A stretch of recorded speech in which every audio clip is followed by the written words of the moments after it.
Estamos aquí con el diputado Xavier Benito, Buenos días. del Partido de Izquierda Unitaria Europea, las periodistas Nancy Jaide, Cristina Villanueva y Patricia Martínez. Como tu trabajo está centrado en energías renovables, etcétera, me gustaría comenzar preguntándote, sé que tienes una postura muy crítica con la cumbre de París. ¿Por qué? ¿Hasta qué punto consideras que las medidas son suficientes, lo que se ratificó en 2015? Y también, por otro lado, si piensas que la llegada de Donald Trump supone una amenaza real al objetivo de limitar el aumento de la temperatura. Bueno, en primer lugar, hay algo positivo que no se le puede negar al Acuerdo de París, ¿no? Que es el primer acuerdo a nivel internacional que suma una gran cantidad de países con un compromiso de mantener el aumento de la temperatura del planeta por debajo de 1,5 grados, ¿no? Que es lo que en la barrera que los grupos científicos ven que no debemos superar. Eso es tremendamente positivo, sobre todo también porque marca una tendencia a una mayor implicación internacional en la cuestión climática.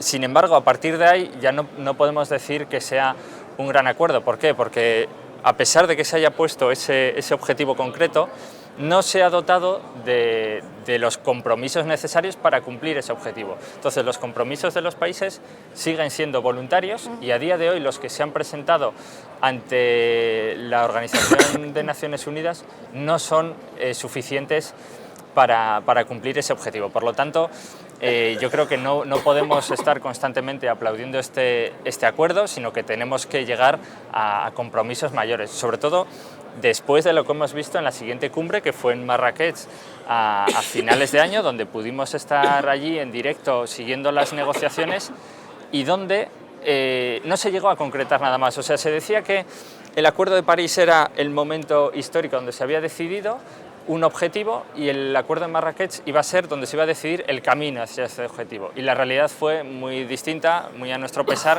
que es que no se consiguió. Por lo tanto, nosotros y nosotras no creemos creemos que ese espacio es importante, pero creemos que para lograr eso no basta solo con la voluntad de los mandatarios de cada país reunidos, sino que hace falta también un trabajo colectivo que desde la sociedad ya se está dando, ¿no? Hay muchos movimientos por la justicia climática a nivel mundial, contra las construcciones de megaproyectos, en Latinoamérica, por ejemplo, Berta Cáceres, que lamentablemente fue asesinada, en Europa también hay movimientos para mantener las reservas de combustibles fósiles debajo de tierra y cumplir con esos compromisos. Por lo tanto, hay también, desde la sociedad se está construyendo con mucho más mimbre esa necesidad de cambio. Y esto es importante porque, y termino ya, con la llegada de Donald Trump, tenemos que tener un contrapeso a la vuelta al negacionismo, ¿no?, del cambio climático. Yo creo que no tenemos que dejar que Donald Trump y sus políticas interesadas en cuestiones económicas casi personales y sin el casi, nos arrastren otra vez a esa victoria que ya se ganó entre negacionistas del cambio climático y quienes vemos que eso es una realidad, que eso es una batalla que ya ha sido, y creemos que ahora lo que hace falta es liderazgo para que las mentiras de Donald Trump no calen y no lleven para atrás este debate. Sí, pero bueno, al fin y al cabo no deja de ser preocupante, creo, lo que acabas de comentar, porque esa lideranza hacia esa lucha contra el cambio climático vuelve o sigue dependiendo de la sociedad civil, no parte de los estados, sino parte de la voluntad política. Claro. Entonces, bueno, es preocupante. Claro. Nancy, ¿quieres? Sí, a ver, mi pregunta iba más bien en relación a tu cargo como vicepresidente de la delegación de las relaciones con Mercosur. Primero, aquí hay dos temas, ¿no? Primero, Mercosur, ¿no?, su situación actual, que si bien es inestable, ¿beneficia o no beneficia al tratado con la Unión Europea? Vale, bueno, antes de eso yo creo que es la sociedad quien tiene que empujar a los gobiernos, porque al final el gobierno es la representación de una sociedad. Respecto a la situación en Mercosur, yo creo que, es objetivo, hay una situación de inestabilidad política producida sobre todo por dos grandes movimientos que han hecho que Mercosur como bloque gire su orientación política en términos internacionales, pero también endógenos, ¿no?, dentro del propio Mercosur. Y ahí hay dos hitos. Uno es la llegada de Macri a la presidencia de Argentina, que llega con un paquete de reformas y un discurso de apertura al mundo, pero que detrás solo esconde medidas neoliberales, y eso se ve en el tarifazo eléctrico que han tenido, el aumento de la pobreza. O sea que las políticas neoliberales de Macri no están siendo beneficiosas para la mayoría social argentina. Y por otro, mucho más grave, tenemos el golpe parlamentario de un presidente que nosotros hemos denunciado ya muchas veces, que es ilegítimo, que sería Temer, que está llevando a cabo una de las reformas de más austeridad que se ha conocido en la historia. O sea, se ha congelado el gasto social de Brasil por 20 años. O sea, eso es algo que no se conoce en la historia de ningún país. Por lo tanto, nosotros lo que estamos viendo es que la Unión Europea está aprovechando este momento para reactivar estas negociaciones y conseguir un tratado que nada tiene que ver con el interés de las personas, sino lo que está buscando es un tratado que básicamente beneficie a la Unión Europea y a los grupos de presión que aquí hacen, que están detrás de estos tratados, que son los lobbies de las corporaciones. Discúlpame, pero has citado dos elementos importantes y hay un tercero, el caso de Venezuela, que ha sido suspendida de Mercosur, tiene derecho a voz y no a voto. Y claro, también eso ha influido. Esa parte, ¿cómo la ves? Ya no solo a nivel ideológico, sino en cuanto a las negociaciones, ¿no? Efectivamente, o sea, la cuestión de Venezuela no es menos importante, ¿no? Era quien tenía que ser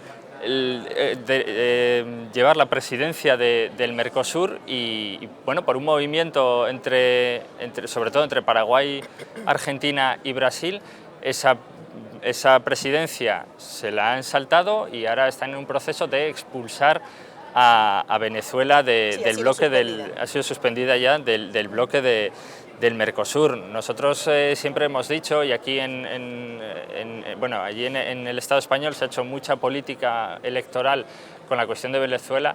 Nosotros creemos que ahí lo que prima es una negociación en términos políticos y no simplemente un acoso y derribo al gobierno de Venezuela en un momento tan delicado, donde se está dando un enfrentamiento entre Ejecutivo y Parlamento. Bueno, sin llevarlo todo a Venezuela, pero concretando, o sea, que estáis a favor, por ejemplo, con las negociaciones que lideriza Zapatero, o sea, ¿creéis que ese es el camino? A nosotros nos parece la vía, solucionar los conflictos por la vía dialogada. ¿Y la Unión Europea, para cerrar, le conviene, o sea, le beneficia esta situación?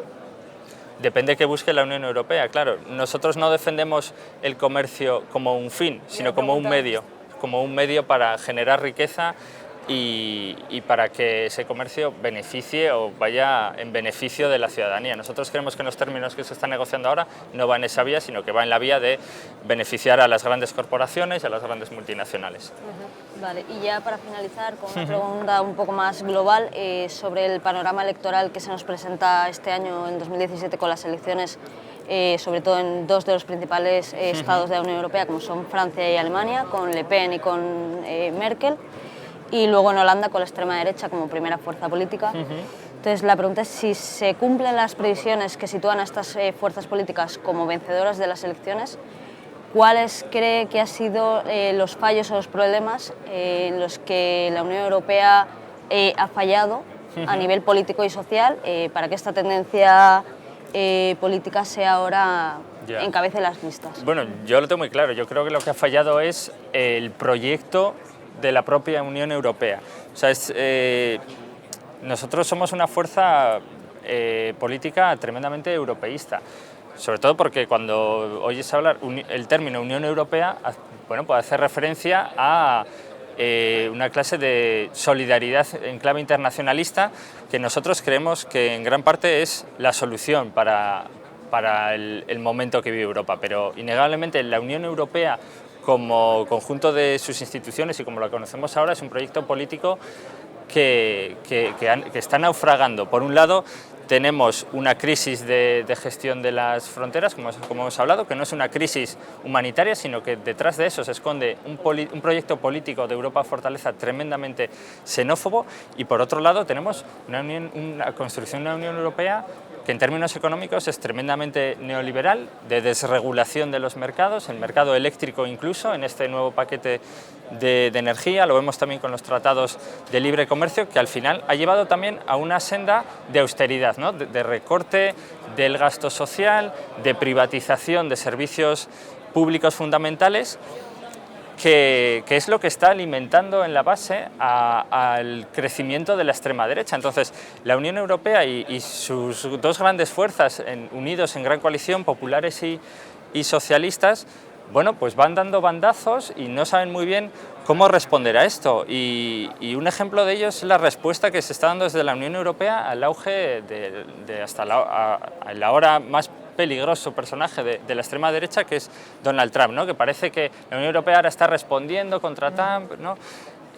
Bueno, yo estoy contento de ello, ¿no? Parece que ya se empieza a desperezarse la Unión Europea y a hablar de Trump, pero bueno, tampoco podemos hacer demagogia con eso. O sea, está bien que critiquemos el muro que está construyendo Donald Trump con México, ¿no? Y también México está muy solo en eso, pero más muros que la Unión Europea en este momento no ha tenido nunca. O sea, cayó el muro de Berlín hace más de 20 años, pero ahora es el momento donde la Unión Europea tiene más muros. En cuestiones climáticas, bueno, la Unión Europea también, la agenda que se está marcando para cumplir con el Acuerdo de París no garantiza el cumplimiento del Acuerdo de París. Por lo tanto, yo creo que no podemos caer en contradicciones ni en discursos falsos y que solo buscan, creo que solo busca la gran coalición salvarse de este momento sin presentar un proyecto de Europa alternativa. Y eso es lo que nosotros desde Podemos en Europa estamos intentando construir a través de lo que se conoce como el Plan B, que se reunirá el mes que viene